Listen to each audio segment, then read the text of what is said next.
పరిశుద్ధుడైన యేసుక్రీస్తు ప్రభు వారి యొక్క కృపయు ఆత్మ తండ్రి యొక్క సమాధానము శిలువ మూల్యము ద్వారా ఈ ప్రశస్త స్థలములో ఏకీభవించిన మనకు నిత్యుడగు తండ్రి సనాతన వాత్సల్యత వరమును మనకు అనుగ్రహించును గాక. ఆమేన్. ప్రభు ఇచ్చిన మహా గొప్ప కృపను బట్టి మరి 26 సిలువలను అతి ప్రత్యేకముగాను శ్రేష్టముగాను దేవుని నామము పేరిట ధ్యానించుకొనుటకు ప్రభు కృప చూపిస్తున్నారు. కాబట్టి ఈ దినమున 27వ సిలువ వాక్య ధ్యానం జరిగించుకుందాము. పరిశుద్ధ గ్రంథములో నుండి మత్తయి సువార్త 27వ అధ్యాయము 27వ వచనము నుండి చదువుకుందాము.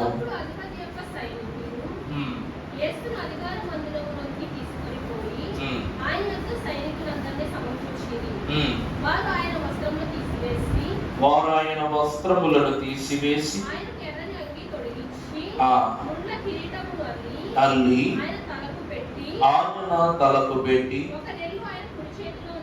ఒక రెల్లును ఆయన కుడి చేతిలో నుంచి యూదుల రాజా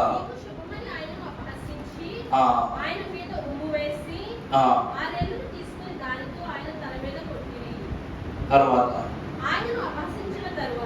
ఆయనను తరువాత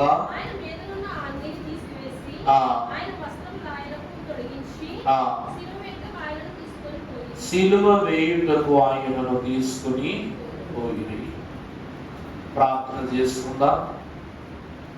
ప్రేమ స్వరూపుడవై ఉన్న మా ప్రియ పరలోకపు తండ్రి, నీ వాక్య ధ్యానము ద్వారా ఈ దినము మరి యొక్క పరిశుద్ధ దినమున నీ పరిశుద్ధ నామమును తలంచుకుంటూ చక్కని నీ మాట సబబుగా ఉన్నట్లు సర్వజనులందరూ తెలుస్తున్నా, వెక్కిరింపలేరు తెలుస్తున్నా, ధిక్కరింపలేరు తెలుస్తున్నా అని మీరు మాకు సెలవిచ్చిన రీతిని బట్టి ఏ విషయములను మేము చక్కగా నేర్చుకునై ఉంటూ ఉన్నాము, ఆ చక్కని నీ మాటల ద్వారా దుష్టుడు మా హృదయములో ఎట్టి అపరాధములను కలిగించబడకుండా నీ వాక్ సత్యము చేత మమ్ములను దృఢపరచి బలపరచి ఆత్మీయ బలమును సమకూర్చి దీవించి మహిమ పొందుమని ఈ ప్రశస్తమైన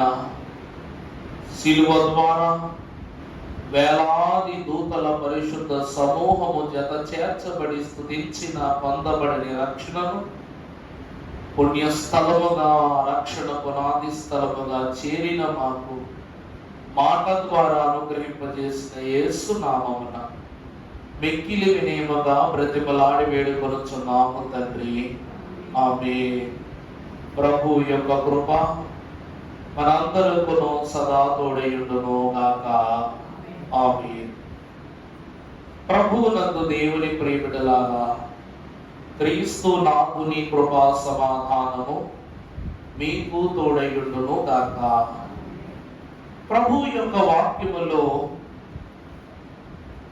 ఈ దినము మనము ధ్యానము చేసుకొచ్చున్న అంశము అవమాన సిలువ.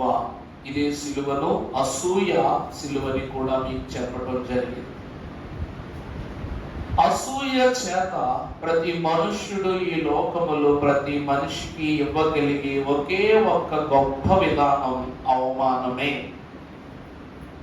దేవుని యొక్క వాక్యము ద్వారా సిలువ అనుభాగ్యమును ప్రభు అధిరోహించుటకు ముందు సిలువను ఎత్తుకొనుటకు సిద్ధపడు ప్రభువును రాజుగా ప్రకటించుకున్న దానిని బట్టి ఈ రాజుకు లోకానుసారమైన ఒక మర్యాదను చేయటం ప్రారంభించారట.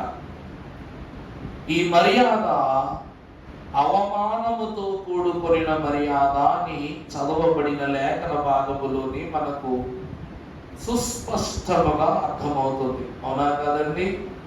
ఆ 27వ వచనం చూస్తే, అప్పుడు అధిపతి యొక్క సైనికులు యేసును అధికార మందిరములోనికి, ఏ మందిరములోనికి అండి?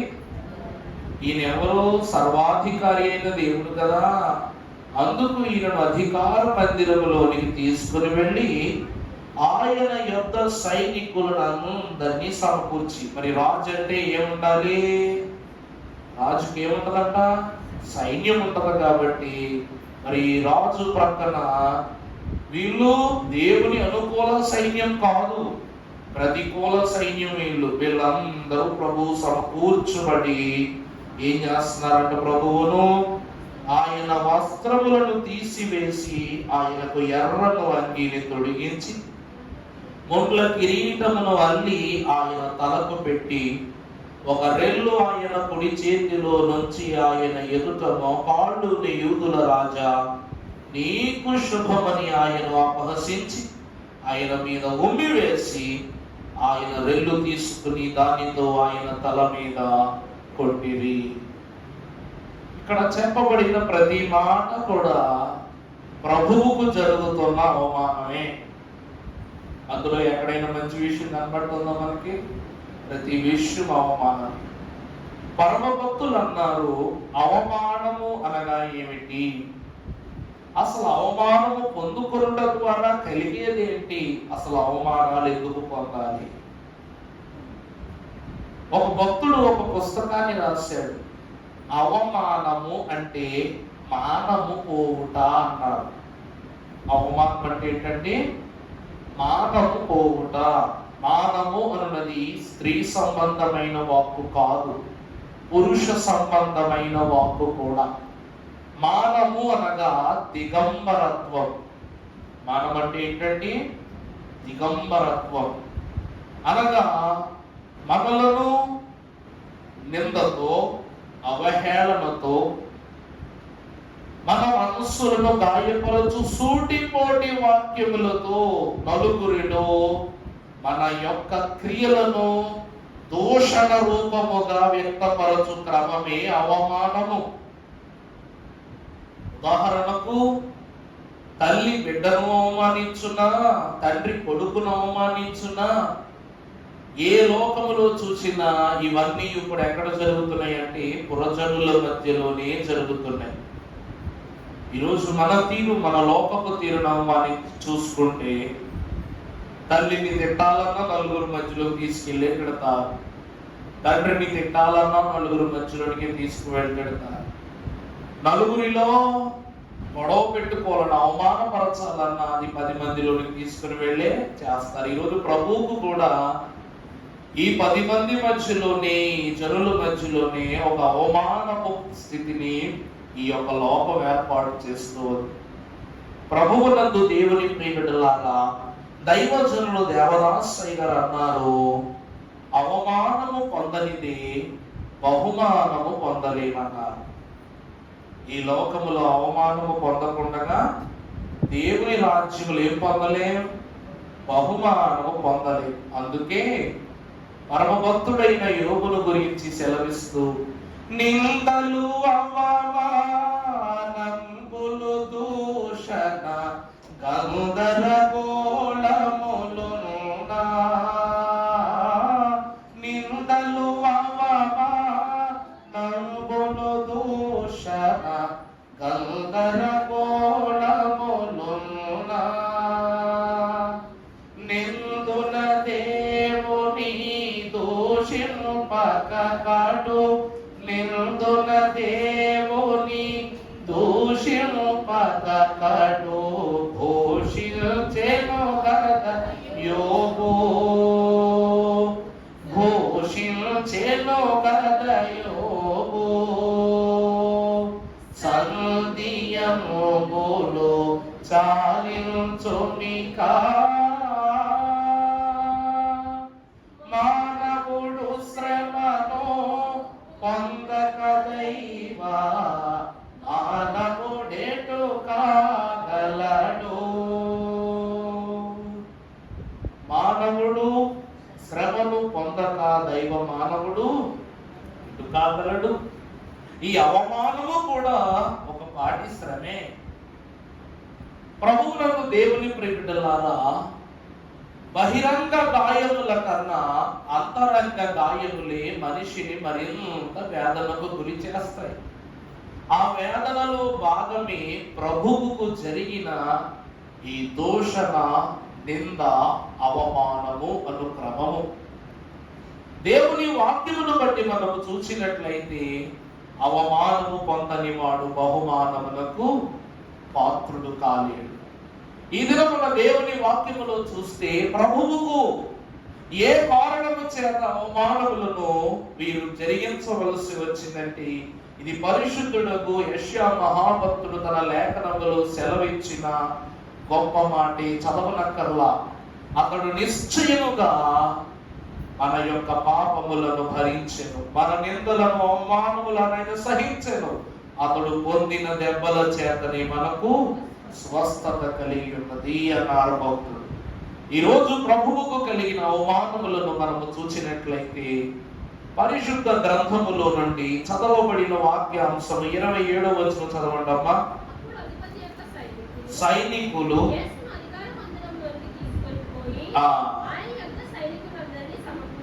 ఆయన యొక్క సైనికులందరినీ సమకూర్చిరి. మొదటి అవమానము, ఆయన మీద ఉన్న వస్త్రములను తొలగించి తీసివేసి ఆయనకు ఎర్రని అంగీని తొడిగించిరి. చూడాలి ఇటువైపు. మొదటిది ప్రభు వస్త్రమును తొలగించుట, పాప వస్త్రమును అలంకరించుట. ఈరోజు ఈ లోకంలో ఒక మర్యాద అనేది రావాలంటే మొట్టమొదట మన మర్యాదని, మన గౌరవాన్ని పెంచే వస్తువులు ఏంటంటే మనం వేసుకునే బట్టలే. అవునా కదండి? వారి వారి పద్ధతులను బట్టి వీరు పలానా వాడని, వారు పలానా ప్రాంతము వారని, లేక పలానా స్థితి గల వారని చెప్పాలంటే మనకు దేవుడిచ్చినటువంటి గొప్ప వస్తువు ఈ దేహము పైన మానమును కప్పుటకు, ప్రాణమును నిలుపుటకు దేవుడిచ్చిన అమూల్యమైన స్థితి వస్త్రము. అందుకే దైవజనులు అన్నారు, వస్త్రములే పరలోకమునకు చేరునప్పుడు మన అస్త్రములు అన్నారు. అంటే మన ఆయుధాలు ఏమిటంట? వస్త్రాలే. ఈరోజు మహిమ వస్త్రము అన్నది కప్పబడకుండా పరలోకానికి చేర్చబడగలమా? చేర్చబడలేము. అందుకే మహిమతోడ కప్పివేయు మహిమ కొరకు సిద్ధపరచును. ఈరోజు ప్రభు మనలను దేనితో కప్పుతున్నారంట? మహిమతో కప్పుతున్నారంట. ఆ మహిమ వస్త్రముతోని మహిమ కొరకు సిద్ధపరుస్తున్నారంట. ఈరోజు యేసుక్రీస్తు ప్రభువు దేహము పైన ఒక వస్త్రము తీయబడెను, ఒక వస్త్రము కప్పబడెను. మీరు అనొచ్చు, అయ్యగారండి తీస్తే తీసేశారు, ఎర్రటి వస్త్రం ఒకటి కప్పారు కదా, మరి దానిని బట్టి ప్రభు అవమానము పొందినట్లు ఎలా అవుతుందంటే, ప్రియులారా ఒకసారి మనమే ఆలోచించుకుందాం. కద్దరు చొక్కా తీసేసి బిచ్చగాని యొక్క వస్త్రాన్ని నేను ధరించుకుని స్థలములో నిలబడితే నాకు ఎవరైనా విలువిస్తారా? చెప్పండి. ఈ తెల్లటి దుస్తులు, ప్రశస్త వస్త్రములన్నీ కూడా నా మీద నుండి తొలగించుకుని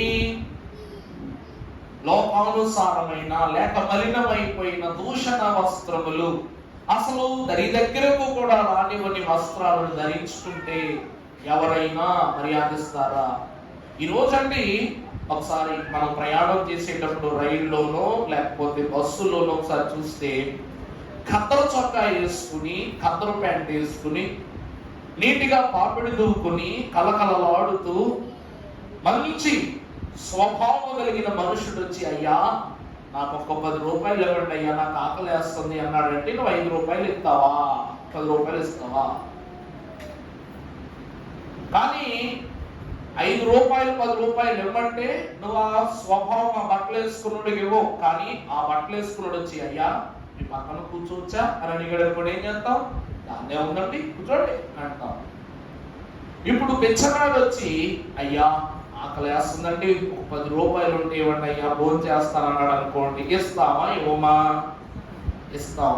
అదే వాడు వచ్చి, అయ్యా మీ పక్కన కూర్చుంటానండి అంటే కూర్చొనిస్తామా? అంటే వస్త్రము వలన గల విలువను గమనిస్తే ప్రియులారా, వస్త్రము విలువనిస్తూ ఉంది. ఈరోజు ప్రభువుకు ఆయన తొలగించిన వారు ఆయన యొక్క నుండి తీసివేసిన వస్త్రము సర్వసాధారణమైన వస్త్రం కాదది. ఆ వస్త్రమును ముట్టుకుని స్వస్థతను పొందుకున్నాడు అనారోగ్యవంతుడు. ఆ వస్త్రమును ధరించుకుని ప్రభువు అద్భుత కార్యాలు చేశారు. ఆ వస్త్రమును ధరించుకునే దివ్యమైన బోధలను చేశారు. ఆ వస్త్రమును ధరించుకునే ఎన్నో పరిశుద్ధమైన ప్రాంతాలకు ప్రయాణం చేశారు.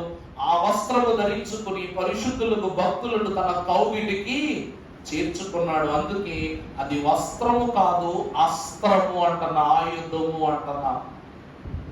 ఆయుధాన్ని మీద వేసుకుని, ఆ పరిశుద్ధ వస్త్రాన్ని మీద వేసుకుని సాతానా వెనుకకు పో అంటే పారిపోయింది.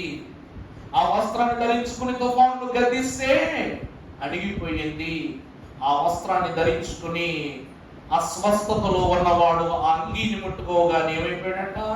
స్వస్థపరచబడ్డాడంటే ఆయన వస్త్రములో ఏమున్నది అనగా శక్తి ఉన్నది, స్వస్థత ఉన్నది. ఇవి అట్టి వస్త్రమును ప్రభు మీద నుండి తొలగించి ఇప్పుడు ఏ వస్త్రాన్ని తొడుగుతున్నారంట? ఎర్రటి వస్త్రం. అక్కడ ప్రత్యేకంగా ఎర్రటి అనే పదాన్ని వాడారంటే దాన్ని బట్టి మనం అర్థం చేసుకొనవచ్చు. ఎర్రటి వస్త్రము అనగా గతములో మీకు గొంజి చెట్ల మధ్య అశ్వకుడు అనే జకరియా దర్శనాన్ని చెప్తూ ఎర్రటి వర్ణము గల గుర్రముల గురించి చెప్తున్నప్పుడు అది దేనికి గుర్తు?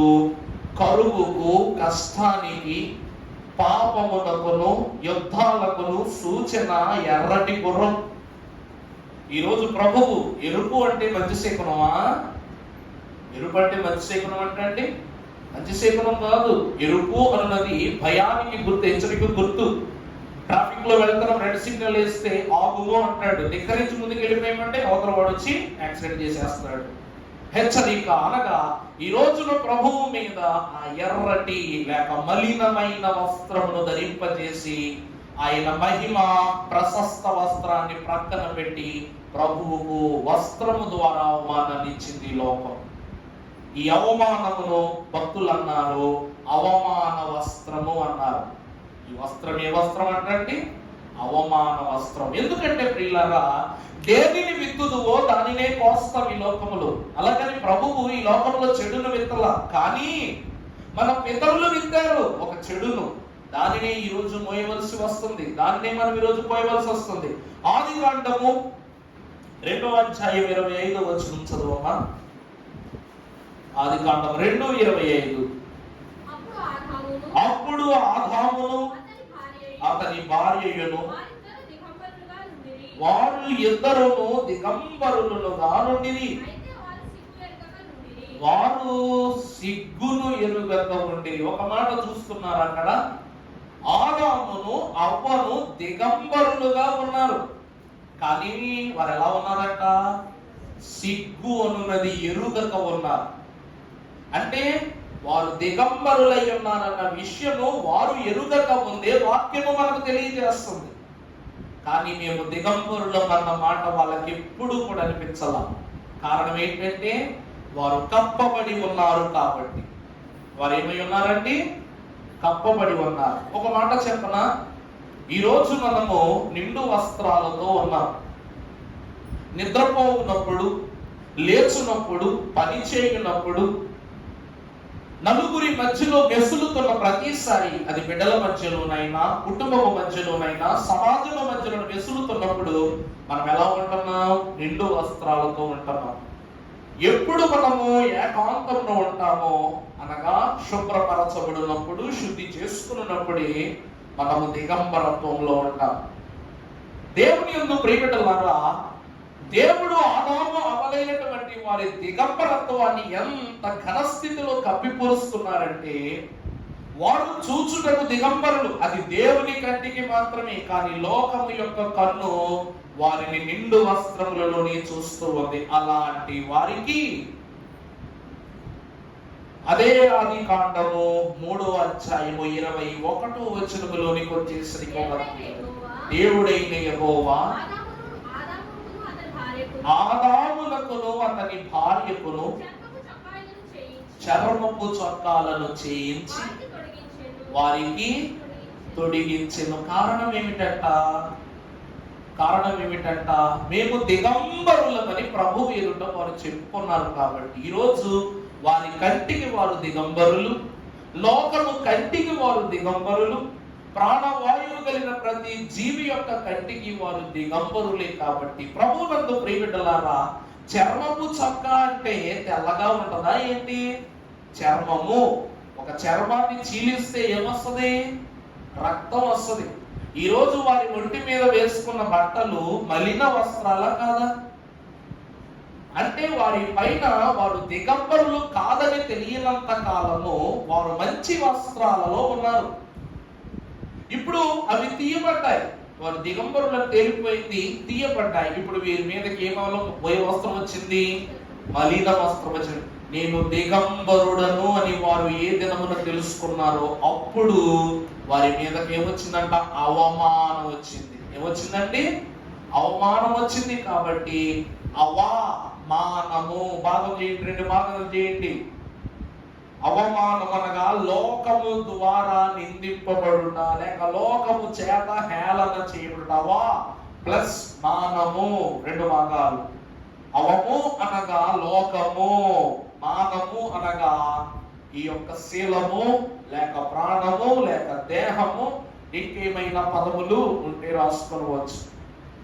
ఇప్పుడు వీరు లోకమును బట్టి వారి మానమును ఈ లోకములో వ్యక్తపరచుకుని దూషణ స్థితి వచ్చింది. కాబట్టి వీరికి రక్తపు చొక్కాలు, చర్మం అంటే రక్తమే, ఆ చొక్కాలను ప్రభు చేయించి వారి శరీరముల మీద తొడిగారంట.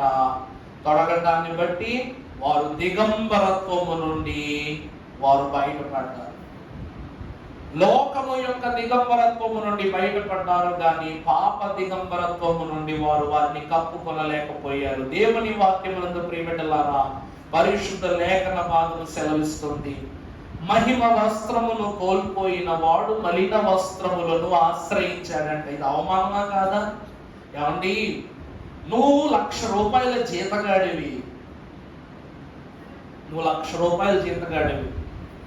గతించిన సంవత్సరములలో నువ్వు 1,00,000 రూపాయలు ఇచ్చేటువంటి కంపెనీలో ఉద్యోగం చేస్తున్నావు. కానీ ఈ రోజున మన పరిస్థితి ఏంటంటే, ఇబ్బందులను బట్టో లేక చిక్కులను బట్టో ఆ కంపెనీలో ఉద్యోగం మానేశావు, వేరే కంపెనీలో 50,000కే పని చేయవలసిన దుస్థితి ఏర్పడింది. ఇది నీకు అవమానమా, గౌరవమా? బిడల ఎదుట, కుటుంబము ఎదుట, సమాజం ఎదుట, నువ్వు పని చేసిన తోటి వారి ఎదుట అవమానకరమే. ఈ రోజున దేవుని వాక్యమును బట్టి యేసు క్రీస్తు ప్రభువును పరిశుద్ధుడు మనకు మలిన వస్త్రములను తొలగించి మహిమ వస్త్రములు కప్పబోవు దేవుని వంటి మీద వస్త్రాలను తీసేసి మనము ఎర్రటి రంగు కలిగిన మలిన వస్త్రాన్ని కప్పాము. అందుకే ప్రభువుకు మనము చేసిన తొలి అవమానము వస్త్రపు అవమానం. ఈ వస్త్రం ఏ వస్త్రం అంట? అవమాన వస్త్రము. సన్నిధి స్త్రీలైనటువంటి వారికి తెల్ల చీరే గౌరవం, యాజకుడికి అంగీయే గౌరవం. అర్థమైందా అండి? పెళ్లి కాలములో పెళ్లి కూతురుకు పెళ్లి చీరే గౌరవం. అలాగున్న ప్రతి వస్త్రమునకు ఒక్కొక్క గౌరవం ఉంది. గౌరవము లేనిదల్లా ఏమిటంటే మలినమే. ఒక మహాభక్తుడు ఒక మంచి మాట చెప్పాడు, ఏంటి తెలుసా? ఒక్కసారి కానీ మనిషి ఒంటికి మరకట్టితే, బట్టలకు మరకట్టుకుంటే మనిషి ఎక్కడైనా కూర్చుంటుకోవడానికి రెడీ అయిపోతాడంట. నిజమా కాదా? కొత్త చీర కట్టుకున్నారంట ఆడవాళ్ళు.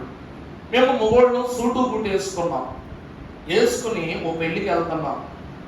వెళ్తుంటే పక్క నుంచి ఎవరు వచ్చినా కూడా ఏం చేస్తాం?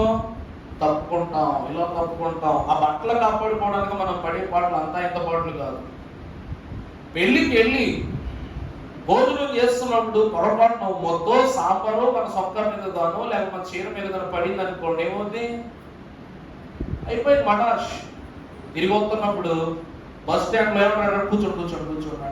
అయితే కొత్త బట్టలు అనుకుంటామా? ఒక్కసారి మరకట్టుకుంది కాబట్టి ఇంకా మనం అంతే అయిపోయింది, ఇంక బట్టలు పాడి కూర్చుండిపోతాం. బట్టల విషయంలోని మనిషి ఎట్లుంటుందంటే, మరి దేవుడిచ్చిన ఆత్మకు మరకట్టుట, ఇది మలినమా కాదా? అలాంటిది ప్రభువుకు అవమాన వస్త్రాన్ని ధరింపజేసి ప్రభువును మొట్టమొదటిగా బాధించాం. ఇది అవమాన శిలువ, వస్త్రమును ఇచ్చి అవమానించడం. రెండవదిగా మీరు చూసినట్లయితే ఒక మంచి మాట చూపిస్తాను. జకర్యా గ్రంథము 3:3 ఒకసారి చదివినట్లయితే 3వ అధ్యాయం 3వ వచనం చదవమ్మా. యెహోషువ మైలు వస్త్రములను ధరించిన వాడై, ఆ తర్వాత మైలని పదం వచ్చేస్తుందిలే, మలిన వస్త్రములు ధరించిన వాడై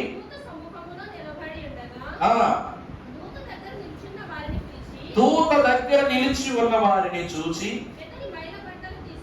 అర్థమైందండి? మలిన అంటుకుందంటే ఆ బట్టలు ఏ బట్టలు అయిపోయినట్టు?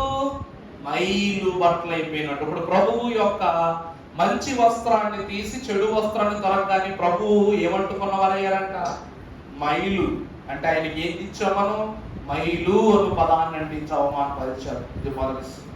రెండవదిగా మనం చూసినట్లయితే మత్తయి 27:28 చదువమ్మా. తీసివేసి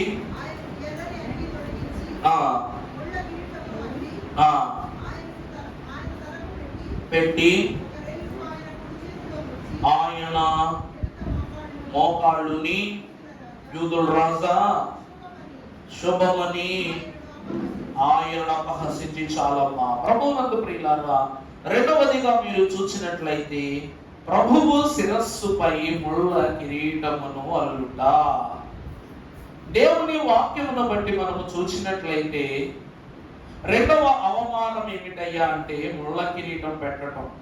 నిజానికి సిలువ వేసే క్రమములో ముళ్ళ కిరీటం పెట్టాలి అనేటువంటి నియమం ఎక్కడా లేదు. ఉందా? మీరు ఇప్పుడు చదివారా? ధర్మశాస్త్రములో గాని, ప్రవక్తల బోధలో గాని, శాస్త్రుల పరిచర్య విధులలో గాని సిలువ వేయబడు ఖైదుకు నుదుటి పైన ముళ్ళ కిరీటం నల్లిన తరువాతే సిలువ వేయాలని ఎక్కడైనా నియమం ఉందా? లేదు. మరి యేసు క్రీస్తు ప్రభువునకే ఎందుకు ఈ ముళ్ళ కిరీటం అల్లారంటే అవమానించుటకు. ఈరోజు ఒక మాట చెప్పండి, అందరూ నా వైపు చూసి ఇది నిజమో కాదంటే ముందుకు వెళదాం. ఎవరైనా కానీ మనల్ని అవమానపరిచారనుకో ఓ పదాన్ని బాగా వాడతాం మనం. తల పుట్టేసినట్టు ఉందండి నాకు. ఏం పుట్టేసినట్టు ఉందంటే, ఒకళ్ళు అవమానిస్తే మనం ఏమంటాం? తరచూ వాడే పదం. వాళ్ళ మధ్యలో నిలబడలేకపోయానండి, నాకేమైపోయింది? తల పుట్టేసినట్టు అయిపోయింది అంటాం. ఈరోజు ప్రభువు శిరస్సు మీద కూడా నీవు ఒక ముళ్ళ కిరీటమును పెట్టి ప్రభువు తల మీద రెల్లుతో కొట్టి ప్రభువు తలను నువ్వు హింస పెట్టావు. ఇది రెండో అవమానం. నా నేరములు యేసు నీ పైన వేసుకున్న నీ నెనరులకు స్తోత్రము. ప్రభు ఎక్కడ వేసుకున్నారంట? నీ పైన వేసుకోవటం. మీరు అనొచ్చు, పైన వేసుకోవడం అంటే ఆయన భుజం మీద వేసుకోవచ్చు కదా అని. ఈ భుజానికి ప్రభువుకి సంబంధం లేదు. ఎందుకంటే పరిశుద్ధ గ్రంథములో ఒక అద్భుతమైన మాట, ఆదికాండము 3వ అధ్యాయం 17వ వచనం ఒకసారి చదవండి తల్లి. ఆయన ఆదాముతో నీవు నీ భార్య మాటను విని తింటివి కనుక నీ నిమిత్తము నేల శపింపబడి ఉండెను. తిందుకు అది ముళ్ళ తుప్పలను గచ్చ పొదలను దాని నుండి మొలిపించును. ప్రభువునందు ప్రియమిత్రులారా, అసలు ముళ్ళు అనే పదం ఎప్పటి నుంచి పుట్టిందంటే ఆదాము పాపమైన తరువాతనే పుట్టడం ప్రారంభమైంది. ముళ్ళు ఎప్పటి నుంచి పుట్టడం మొదలయ్యాయంట? ఆదాముడు పాపము తర్వాతే దేవుడు తన నిన్ను బట్టి నేలంతయు కూడా శపింపబడిపోయింది. ప్రయాసముతోనే నువ్వు నీ ఆహారాన్ని పండించుకోవాలి, తింటావు. నువ్వు మొక్కలు పాతుతావు కానీ దాని చుట్టూ ఏం పుడతాయి? ముళ్ళు గచ్చ పొగలు పుడతాయి అంటున్నారు. దైవజనులు దేవదాసయ్య గారు అన్నారు, క్రీస్తు సంఘమునకు శిరస్సై ఉన్నారు. అందుకే ఈ దేహమంతటి మీద కూడా ఏ ప్రభావం ఉండదు. ఏది జరిగినా ఎవరి మీద ప్రభావం ఉండదు?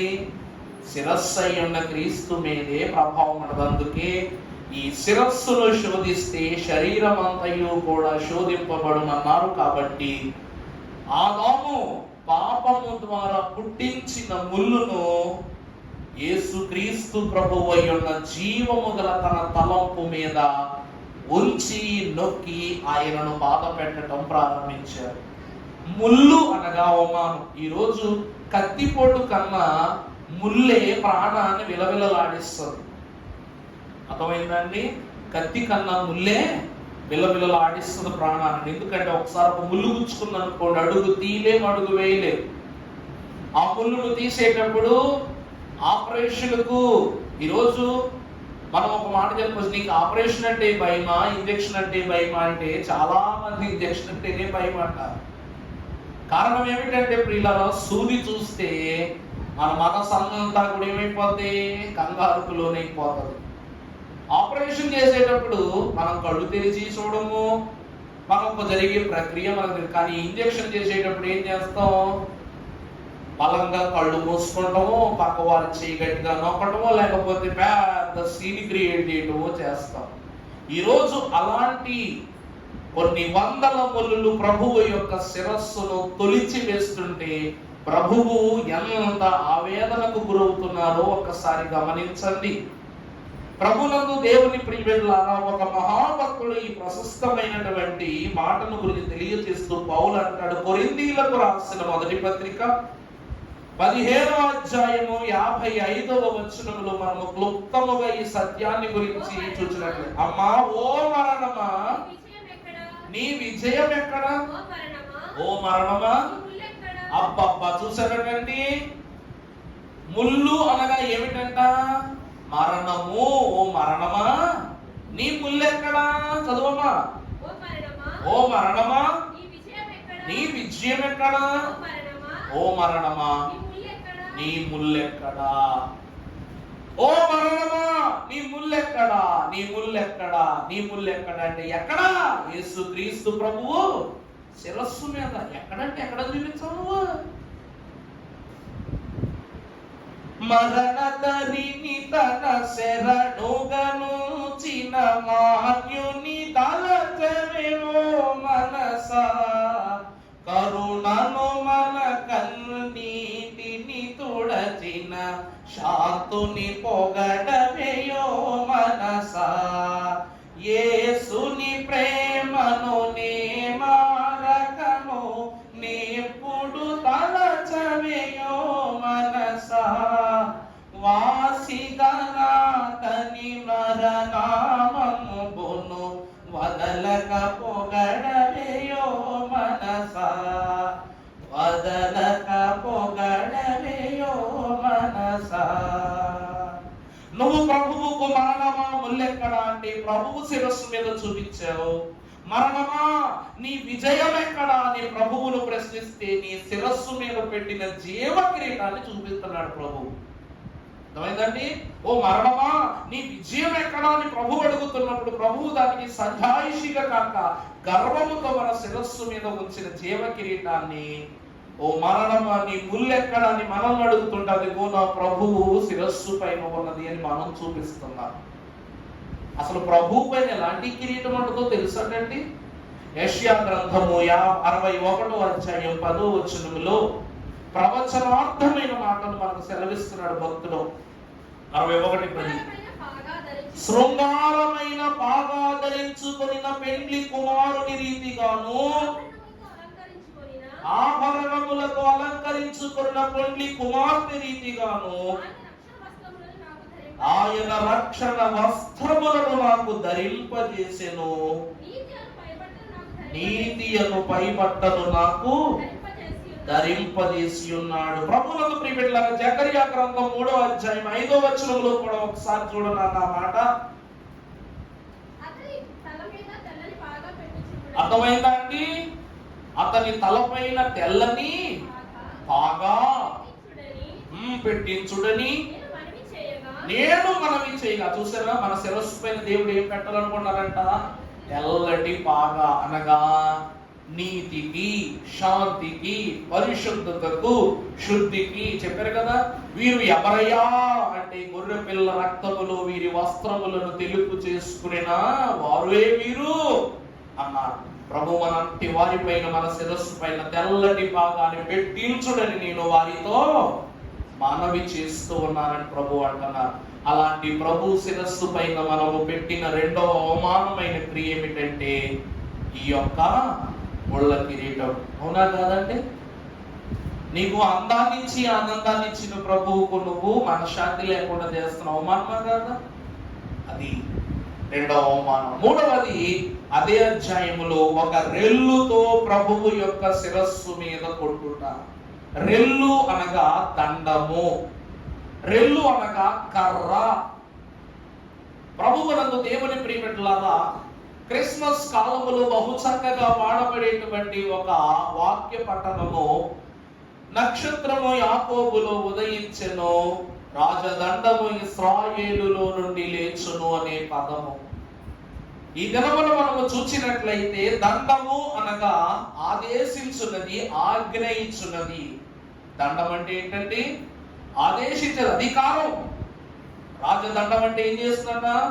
అధికారము చేసేదై ఉన్నది. దేవుడైన యెహోవా మోషే కాలములో, ప్రభువా నీవు ఇశ్రాయేలీయులైనటువంటి వారిని రక్షించుట నిమిత్తమై నీవు నన్ను వెళ్ళమని అంటున్నావే, కానీ నేను నోటి మాంద్యము గలవాడను, శక్తి లేని వాడను, బలము లేని వాడను, జ్ఞానము లేని వాడను, ఎంతయా నేను అసమర్థుడనని మోషే తనను తాను తగ్గించుకుంటే ప్రభు అంటారు, మోషే నీ చేతిలో ఏంటది అని అడిగితే, ప్రభువా ఇది కర్ర, కాపరి కర్ర, గొర్రెలు కాసుకునే కర్ర అంటారు. ఒక్కసారి దాన్ని కింద పడేస్తాడు. వెంటనే ఎలా మారిపోయిందంట? సర్పములా మారిపోయిందంట. మరలా దానిని తోక పట్టుకో, వెంటనే ఎలా మారిపోయిందంట? కర్రలా మారిపోయింది. తోక ఎందుకు పట్టుకోమంటున్నారంటే ప్రియులారా, నువ్వు ఫరో తోక పట్టుకుని ఆడించాలి అన్న దానికి సాదృశ్యంగా పట్టుకోమన్నారు ప్రభు. ఈ కర్ర అప్పటి వరకు గొర్రెలను కాచింది. అప్పటి నుండి రాజదండమై ఇశ్రాయేలు సైన్యములకు అధికారమును చూపించింది. ఈ కర్రయే ఫరో గర్వాన్ని అణిచింది. ఈ కర్రయే బండ నుండి నీటినిచ్చింది. ఈ కర్రే ఆకాశం నుండి అగ్నిని రప్పించింది. ఈ కర్రే ఆకాశం మన్నాను కురిపించింది. ఈ కర్రయే సముద్రమును 2 పాయలుగా చేసింది. ఈ కర్రయే ఎవరు చేయలేని అద్భుతాలను చేసింది. ఎందుకంటే ప్రియులారా, రాజదండము ఇశ్రాయేలులో నుండి లేచును అన్నారు. అలాగున అధికారము గల దండమును చేతపట్టుకుని నీ దుడ్డు కర్రయు నీ దండమే నన్ను ఆదరించునని కీర్తనకారుడు వాక్కు చేత పలికిన ఆ దండము చేత అధికారము చేయు ప్రభువు యొక్క శిరస్సు పైన కర్రతో ఆయనను కొట్టి, అవుతుందండి కర్రతో కొట్టుట. చెప్పాను కదా, ప్రతి దానికి కూడా సంబంధం ఉంటుందని. ప్రభువును కర్రతో తల మీద ఎందుకు కొట్టారు? పలు రకాల ఆయుధాలతో ఒళ్ళంతా హోమం చేసేసిన మనశ్శాంతి లేదు వాళ్ళకి. మరలా ఒక కర్రతో ప్రభువు తల మీద ఎందుకు కొట్టారో తెలుసా? మర్మాలు అంటే ఇక్కడి నుంచే కొడతాయి. ప్రభు ఒక అద్భుతమైన మాట చెప్పారు ఆదికాండములో, సాతానా, ఓ సర్పమా, నువ్వు వారిని మడిమ మీద కరుస్తావు, వాళ్ళు నీ తల మీద కొడతారు. సాతానా, నేను ఎక్కడ కొడతారు?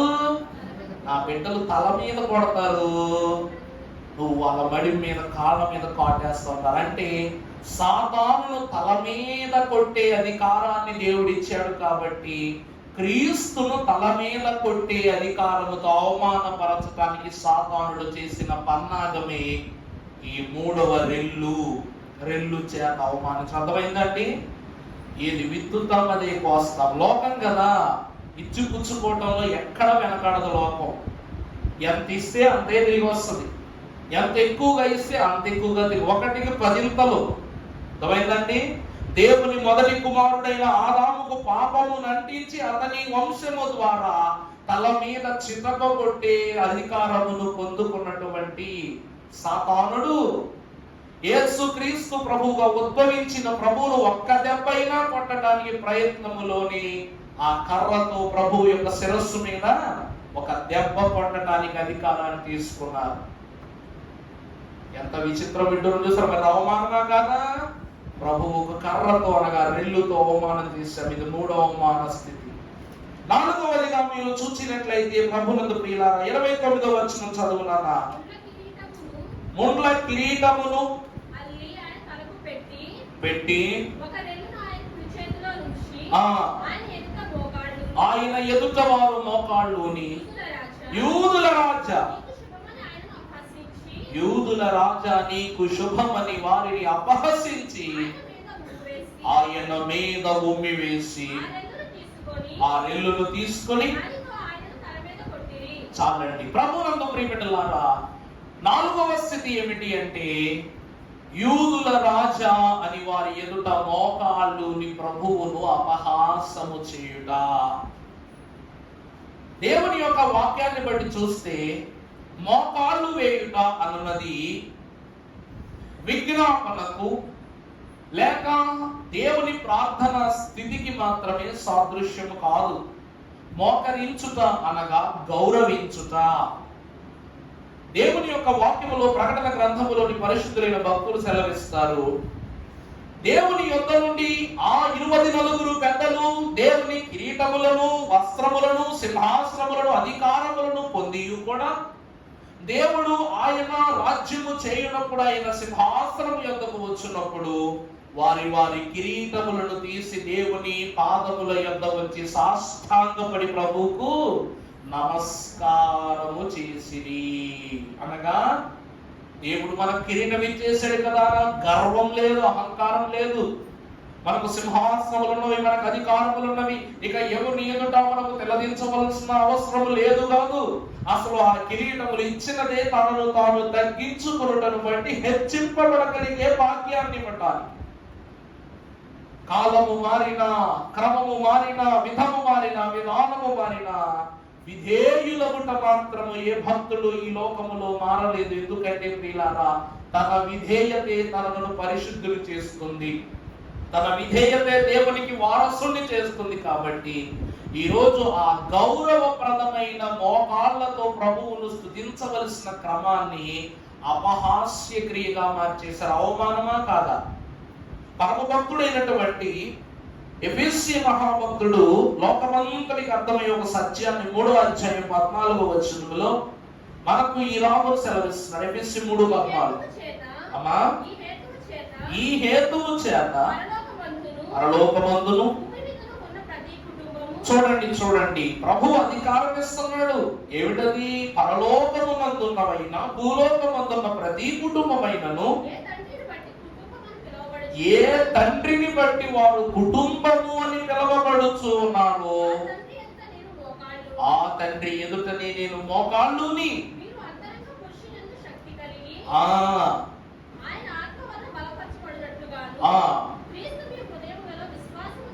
విశ్వాసము ద్వారా నివసించునట్లుగాను దయచేయవలననియు పూర్ణులగునట్లుగా ప్రేమయందు వేరు పారు స్థిరపడి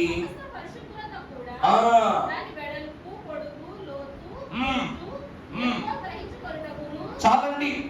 గత దినమున నేను చెప్పాను, నిన్నటి వాక్యాంశము ఏ సిలువ మంది ఏమండి? అంతరంగ సిలువ. ఈరోజు మోకాలు వేసుకునే ప్రతి ఒక్కరూ కూడా దేవుని ఎదుట ప్రతి విషయంలో చాలా సునాయాసంగా దొరికేస్తారు, మోకాళ్ళు వేయటం. అందుకే వడ్లమూడి దేవదాస్ గారు గతంలో రాసిన ఒక అద్భుతమైన పుస్తకం బైబిల్ మిషన్లో మంచి రెవల్యూషనే, మోకాళ్ళ కింద మహిమ. చాలా అద్భుతమైన పుస్తకం. మరి దాని తర్వాత 2nd ఎడిషన్ కూడా రిలీజ్ చేశారు. మరి అది ఎంతమందికి చేరుందో మనం ఎరుగము. కానీ మొదటి పుస్తకము తాతగారికి అంకితం ఇస్తూనే రాసిన పుస్తకాన్ని గతంలో మా నాన్నగారు పుస్తకాలకు సంబంధించిన బైబిల్కి సంబంధించిన పుస్తకాలన్నింటిలో ఉన్నప్పుడు చూశాను. అప్పుడు అంత వయసు సరిపోలేదు. తర్వాత మనకు ఆ పుస్తకం గురించి తెలిసింది, వడ్లమూడి దేవత అప్పుడు తెలిసింది రాసింది నేనని. ఆ వివరాన్ని చదువుతున్నప్పుడు ప్రతి విషయంలోనూ కూడా ఆయన ఏమంటున్నారు, అందులో పుస్తకం యొక్క వివరం ఏంటంటే, మోకాళ్ళు వేసి దేవుని ఎదుట అపరాధములను ఒప్పుకొనని వాడు ఉండడు, మోకాళ్ళ మీద నిలువబడి దేవుని చేత కొలత వేయబడని మనుషుడు కూడా ఉండడు. మోకాళ్ళు ఇటువంటి ఏమిటంట? అప్పగించుకోవడం. మోకాళ్ళు ఇటువంటి ఏంటంటే అప్పగించుకోవడం. దేవా, నేను నీకు ఏమిస్తున్నా? సమస్తాన్ని అర్పిస్తున్నా, అప్పగించుకుంటున్నానని. ఈరోజు మనోనిదానమును 7 గంటల క్రమమును కూడా మనము మోకాళ్ళ మీద జరిగించడానికి గల క్రమము, పాపములను అప్పగిస్తున్నావు, నీ మనస్సును అప్పగిస్తున్నావు, నువ్వు తీర్మానము చేసుకున్నటువంటి స్థితిని అప్పగిస్తున్నావు, సమర్పణలో నీ అంశాలను, ప్రతి క్రియలను అప్పగిస్తున్నావు, అంశ ప్రార్థనలో నీ విజ్ఞాపనను అప్పగిస్తున్నావు, స్తుతిలో నీవు చేయుచున్న స్తుతి క్రియలు అప్పగిస్తున్నావు, కానీ పెట్టుకున్నట్టులో నిన్ను నీవే దేవునికి అప్పగిస్తున్నావు. దేవుని వాక్యమునందు ప్రియబిడ్డలారా, ఎంత అద్భుతకరమైనటువంటి క్రమమును సైనికులు ఎలా జరిగిస్తున్నారంటే, యూదుల రాజా శుభం, యూదుల రాజా శుభం అవహేళన చేస్తూ ఈ క్రమాన్ని జరిగిస్తున్నారు. ప్రభువునందు ప్రియబిడ్డలారా, దైవజనులు దేవదాసయ్య గారు అన్నారు, ప్రభు క్రమములను ఆచరించున్నప్పుడు జాగ్రత్త పడాలి. ఎందుకనగా క్రమము తప్పితే శ్రమ పడతారట. క్రమాన్ని తప్పితే ఏం పడతాం? శ్రమ పడతాం. ఇస్కరియోతు యూదా దేవుని క్రమాన్ని తప్పాడు, శ్రమ పడ్డాడు. బిలాము క్రమము తప్పాడు, శ్రమ పడ్డాడు. సంసోను క్రమము తప్పాడు, శ్రమ పడ్డాడు. ఏ భక్తుడైనా సరే క్రమాన్ని విడిచిపెడితే శ్రమమునకు పాత్రుడు కావాల్సింది. కానీ ఇక్కడ ఏ అపహాస్యముతో దేవుని అవమానిస్తూ ప్రభువా ప్రభువా అని ఎక్కిళ్ళు వేషాలు వేస్తూ మోకాళ్ళు వేసి ప్రభువును అవమానించారో వాళ్ళందరికీ కూడా ఒక కాలం వస్తుందంట. ఆ కాలం వచ్చినప్పుడు ఫిలిప్పీయులకు రాసిన 2వ పత్రిక 10వ అధ్యాయములు 10వ వచనములో పౌలు మహాభక్తుడు రాస్తున్న 2:10 చదువమ్మా. అమ్మా, అందుచేతను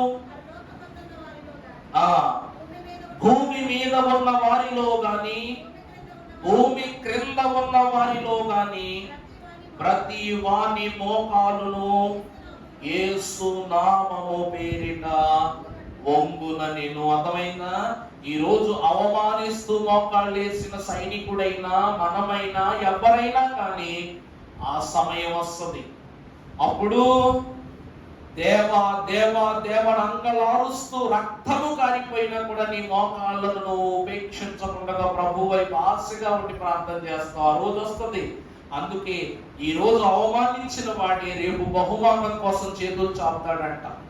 ఈ రోజు వేధించిన వాడే ప్రభువానను నీ వైపు నడిపించుకుని అర్థించుకుంటాడంట. అందుకే భక్తులు అంటారు, సంఘమా నిలయం, ఇదే అనుకూల సమయం, ఇదే ప్రభువుకు ప్రశస్తమైన ఘడి అన్నారు. కాబట్టి దేవుని అడుగుటలో, దేవుని అవమానించుటలో, దేవుని బహుమానములు పొందుటలో సైనికులు ఎంత శ్రద్ధ చూపించారో మనము కూడా ఆయన ఎదుట మోకాళ్ళు వేసి ప్రభువులను క్షమించు అనటం విషయంలో అంతే శ్రద్ధగా ఉండాలి.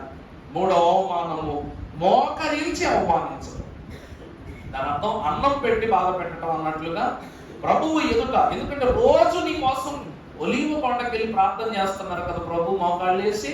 అందువలన ఆయన ప్రార్థన ఎగతాళిగా కనిపిస్తుంది వాళ్ళకి, ఎగతాళి చేస్తున్నారు.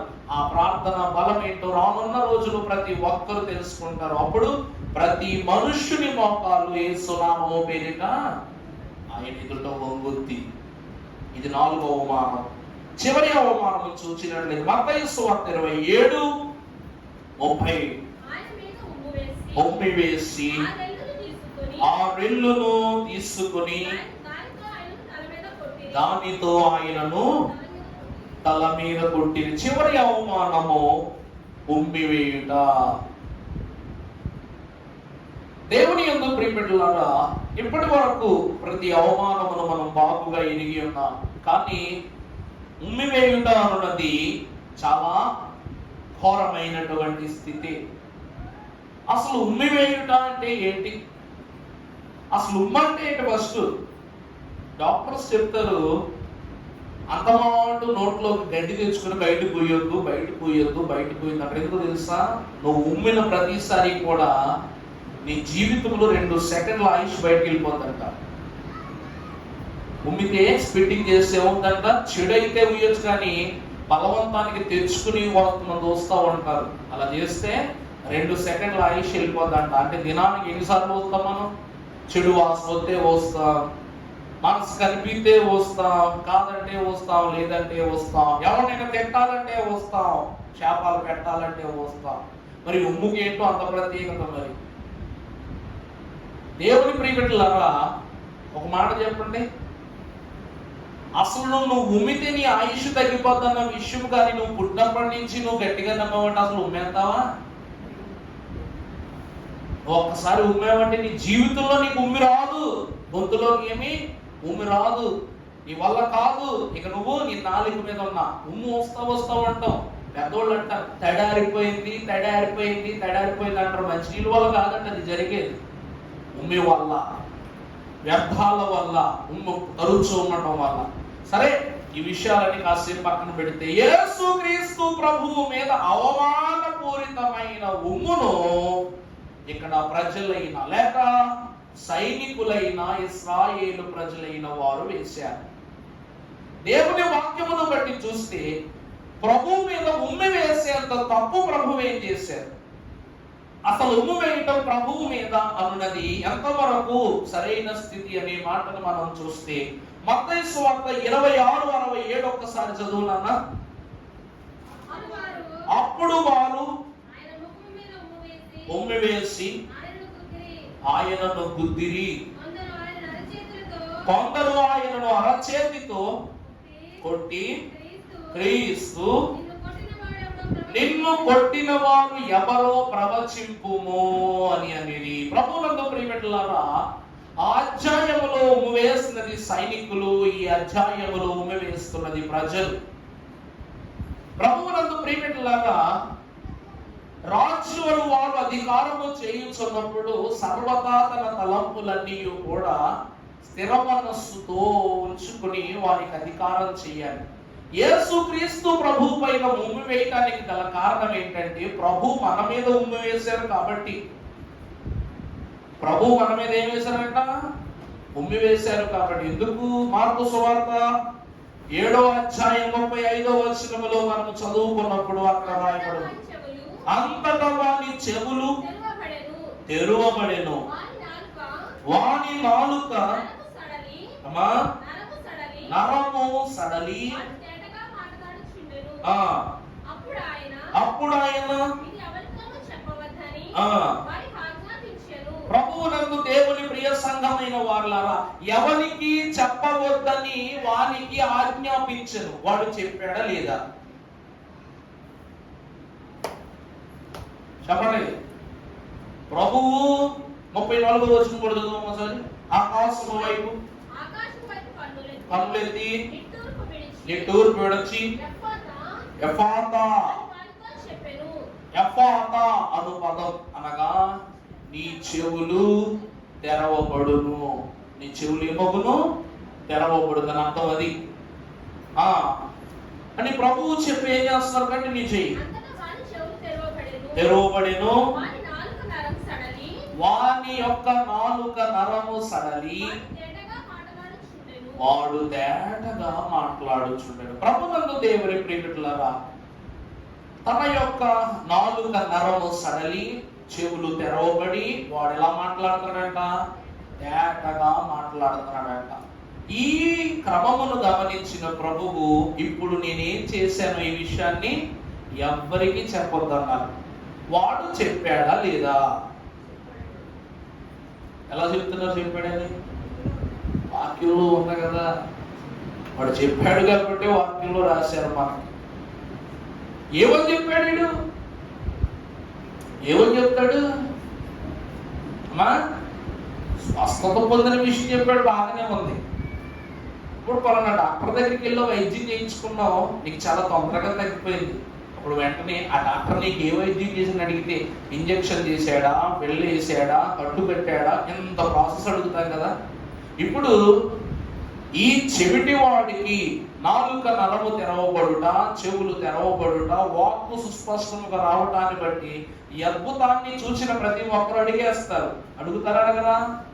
నీకేమైందిరా మాట్లాడేస్తున్నావు, ఏం అద్భుతం జరిగిందంటే వీడు చెప్పేస్తాడు ఏమనంటే, ప్రభువు ఏం చేశారు నా మీద? అక్కడ రాసుంది కదమ్మా, ఉమ్మి వేసి నా చెవులు రెండు మూసి నాకేమిచ్చారు? ఎఫాతా అనగా తెరవబడును అని చెప్పి నాకు స్వస్థ ఇచ్చారు, ఉమ్మి వేశారు. ఈరోజు ఏ మనిషికైనా సరే స్వస్థత అనే పదం కన్నా ఉమ్మి వేసాడు అన్న పదమే ఎక్కువ వినపడదు. అవునా కాదంటే? మంచి కన్నా చెడు బాగా ప్రోక్షింపబడుతుంది. ప్రభు ఎందుకు చెప్పొద్దు అన్నారంటే ఇది దూషణకు సాదృశ్యం అవుతుంది. భక్తులు అన్నారు కదా, మరణము జీవము నాలుక వశమేనని. మంచి మాట పలికితే జీవం, చెడు మాట పలికితే మరణం. ప్రభు అంట ఉమ్మి వేసి ఆయన చెవులను ముట్టుకుని స్వస్థించారంట అని ఊరంతా దండోర వేశారు. ఈరోజు ప్రభు వాక్యమును ఆలకించున్న వాళ్ళారా, యేసు నీ మీద ఉమ్మేసినోడు ఎవడో చెప్పు అంటే, చెప్పు అని అర్థం ఏంటి? ఉమ్ము వేసినోడు ఎవడో చెప్పిన అర్థం ఏంటి? ప్రభువు వినపడదనా? ఓ యేసు ప్రభువా, వాడెవడో చెవిటి వానికి నువ్వు ఉమ్మి వేసి స్వస్థత ఇచ్చావంట కదా, అది వినపడిందంట కదా, ఇప్పుడు నీ మీద ఉమ్మేసాను నేను ఎవరో చెప్పు. అర్థమైందా అంటే ఇక్కడ క్రమం అర్థమైందా? నిన్ను కొట్టాను ఎవడో చెప్పు. నీవు ఎవడు కొట్టాడో ఒక్కసారి వచ్చించు. ఉందా? నిన్నెవరు కొట్టారో బయటకు వచ్చించు, చెప్పు, నోరు తెరిచి చెప్పు. ఎందుకంటే వాడి నాలుక నరము పని చేస్తుంది, చెవులు పని చేస్తున్నాయి, వాడు మాట్లాడుతున్నాడు. ఇప్పుడు ప్రభువుకు కూడా అదే బిరుదు. నిన్ను కొట్టినోడు ఎవడో చెప్పు, వినబడి ఉంటది కదా. నిన్నే పక్క నుంచి కొట్టాము, చెప్పాము, కొట్టాను. నీ మీద ఉమ్మేసినోడు ఎవడో చెప్పు, మాట్లాడు, బయటకు మాట్లాడు అని అంటున్నారు. ఏది కారణం లేకుండా ఉందండి వాక్యంలో. అన్ని కారణాలు పుట్టించుకుని మరి కొడుతున్నారు ప్రభువుని. దేవుని ప్రియబిడ్డలారా, ప్రభువు గొప్పోడు. అందుకే నీ మనవి వినగానే నీ తండ్రి ఓ కొట్టి నెరవేర్చునంతయు తెలుసును అంటున్నారు. ఆయన నాకు బాధాని చెప్పగానే ఏమాత్రము సందేహించకుండా స్వస్థత ఇస్తున్నారు. మనమంటే నలుగురు ఏదో అంటున్నారు కదా, 100 మంచి పనులు చేసిన ప్రభువు అసలు చెడు చేశారా అని కూడా గ్రహించకుండా ఆ 100 మాటలను దృష్టిలో పెట్టుకుని ప్రభువుని హింసించేస్తున్నాడు. ఒకడు వస్త్రము మీద అతిశయపడి ప్రభువును దిగంబరునిగా చూపిస్తున్నాడు ఒకడు. రెండవ వాడు ఏం చేస్తున్నాడంట? ప్రభువు నిధిటి మీద ముళ్ళ కిరీటమును పెట్టి ఆయన మనస్సును గాయపరిచి తొలిచి ముళ్ళతో ఆయన వేదన పెడతాడంట. మరణపు ముళ్ళును విరిచేవాడము కదా నువ్వు, ఈ ముళ్ళుల వేదన ఎలా ఉందో భరించను ఒకడు ప్రశ్నిస్తూ హింస పెడుతున్నాడు. మూడో వాడు సాతానును దండముతో అనగదొక్కుతునని ఆదాముతో వాగ్దానం చేశావు కదా, ఈ దండముతో నేను అనగదొక్కుతున్న బాధ ఎలా ఉంటుందో చెప్పు అని చెప్పేసి మూడో వాడు అవమానిస్తున్నాడు. నాలుగవ వాడేమో మోకాళ్ళుని మా కొరకు ప్రార్థించావు కదా, మా కొరకు శ్రమపడ్డావు కదా, నీ మోకాళ్ళలో ఎంత శక్తి ఉన్నదని మూడో వాడు అవమానిస్తున్నాడు. చివరి వాడు ఉమ్ము వేసి స్వస్థపరిచావంట కదా, ఆ ఉమ్ములో అంత శక్తి ఉందా? అయితే నేను నీ మీద ఉమ్ము వేస్తున్నాను, నేను ఎవరో చెప్పు అని ప్రభువు ప్రశ్నిస్తున్నాడు. ఇన్ని అవమానాలు భరిస్తూ ఒక మనిషి బ్రతకగలరంటే, ఎందుకంటే ప్రియులారా ఆయన అవమానమును చూడట్లేదు, అవమానము వెనక రాబోతున్న బహుమానమును ఆయన గ్రహిస్తున్నారు. కాబట్టి ఆయన ముందు ఉంచబడినటువంటి ఈ యొక్క శోధనను దాటి మనకివ్వబోవు రక్షణ కొరకై ఆయన పాటుపడిన వాడై ఉన్నారు. అందుకే భక్తులు మంచి పోరాటము పోరాడి తిని నా అడుగు కడముట్టించి తిని. ప్రభువును మంచి పోరాటం. అవమానములందరికీ కలుగుతాయి, యోగుకు కలిగింది. ఒక సమయం వచ్చాక భార్య కూడా యోగు దగ్గరికి రాలేదు. ఒక సమయం దాటిన తర్వాత అండి భార్య, బిడ్డలు, బంధువులు, స్నేహితులు, ఇష్టులు, నష్టులు కాని వారు ఎవ్వరూ యోగు దగ్గరికి రాలేదు. నిజానికి చెప్పాలంటే యోగు శరీరము తనకే భారంగా మారిపోయిన పరిస్థితి ఏర్పడిపోయిన అంత హీనంగా కనపడుతున్నాడు యోగు. ఇతను యోగా అసలు ఇతను మనిషేనా మొదట అని ఇలా ఉన్నాడు అన్నమాట యోగు. ప్రియులారా, దేవుని వాక్యమును గ్రహించుతున్న వాళ్ళారా, అవమానం అనున్నది ఈ లోకములో అనివార్యం. కానీ ఇక్కడ ఎందరూ దేవుని పేరిట క్రీస్తు నిమిత్తమై నిందపాలైన వారు ధన్యులు. నిందపాలైన వారు ఎవరంటండి? ధన్యులు. ఎందుకంటే నింద అనుభవించిన వాడే 100 బహుమానములను సంపాదించుకొనగలుగు వారు అవుతారు. ఆయన ఎప్పుడూ కూడా ఒకటి తక్కువ ఇచ్చే దేవుడు కదా, అంతా నూరింతల ఫలమే. కాబట్టి ఈ దినమున అవమానము ద్వారా ప్రతి ప్రమాణమును నెరవేర్చి నిన్ను బహుమానపు వరుసలోనికి తీసుకువెళ్ళిన దేవునికి మహిమ, అవమానము ద్వారా బహుమానమును పొందుకున్న సంఘమైన మీకు జయము త్రిత్వ దేవుడు సదా దయచేసి దీవించును గాక. ఆమేన్.